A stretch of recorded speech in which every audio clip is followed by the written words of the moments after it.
Herkese merhabalar. Eser'in mutfağına hoş geldiniz. Bugün sizler için inanılmaz lezzetli ve kolayca yapabileceğiniz perişan kurabiye tarifi paylaşacağım. Videomu sonuna kadar izlemenizi rica ederek hemen tarifimin yapımına başlıyorum.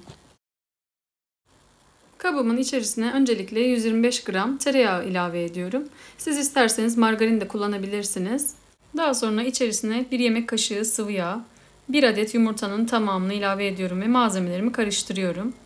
Buraya ilk kez gelen arkadaşlarım kanalıma destek vermek için abone olurlarsa sevinirim. Malzemeleri karıştırdıktan sonra içerisine 1 tatlı kaşığı sirke, üzüm sirkesi kullandım. 1 su bardağından 2 parmak eksik pudra şekeri ilave ediyorum. Su bardağı ölçüm 200 ml, standart su bardağı. Tüm malzemelerimi karıştırmaya devam ediyorum. Tüm malzemelerimiz krema kıvamına gelene kadar karıştırdım. Artık un ilavesi yapmaya başlıyorum. Unu azar azar eleyerek ilave edeceğim. Bir miktar un aldıktan sonra içerisine 1 paket kabartma tozu ve 1 paket vanilya ilave ediyorum.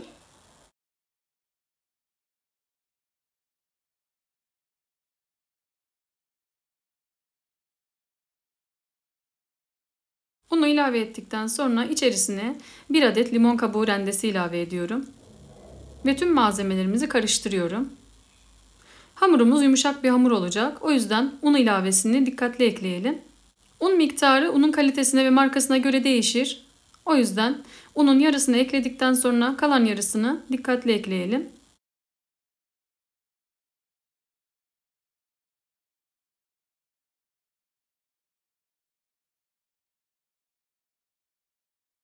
Hamuru spatula ile toparladım. Artık spatulamı temizleyip elle yoğurma işlemine geçeceğim. Hamuru pürüzsüz bir kıvam elde edene kadar yoğuruyorum.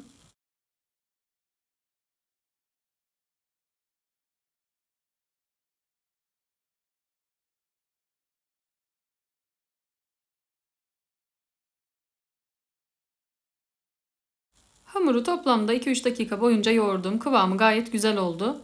Artık hamurun ortasını havuz şeklinde açıp içerisine 1 su bardağı kuru üzüm, yarım su bardağı dövülmüş ceviz ilave ediyorum.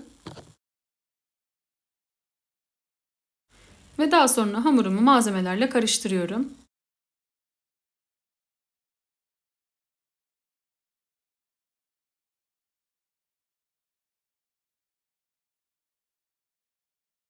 Gördüğünüz gibi artık hamurumuz hazır. Çok güzel bir hamur oldu.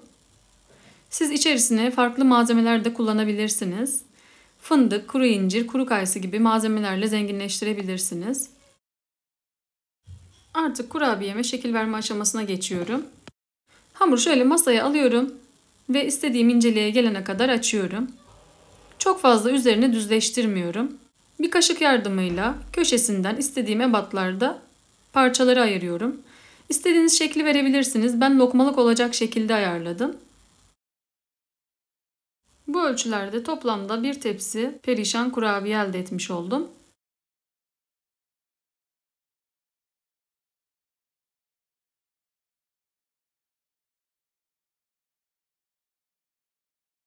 Hamurların tamamını kaşıkla ayırdıktan sonra çok fazla üzerine ellemiyorum. Sadece alt taraftan şeklini biraz düzeltip fırın tepsime yerleştiriyorum.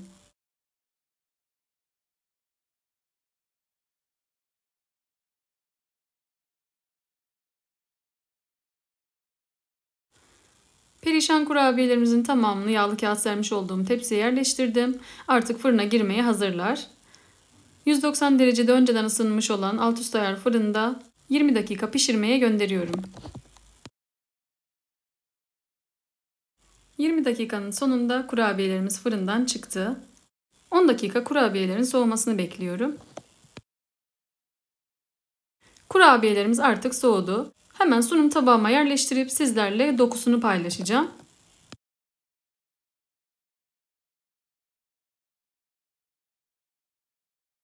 Perişan kurabiyemiz artık sunuma hazır. Gördüğünüz gibi şöyle bir tanesini alıp sizlere yakından göstermek istiyorum. Çayınızın, kahvenizin yanına çok güzel bir lezzet oldu.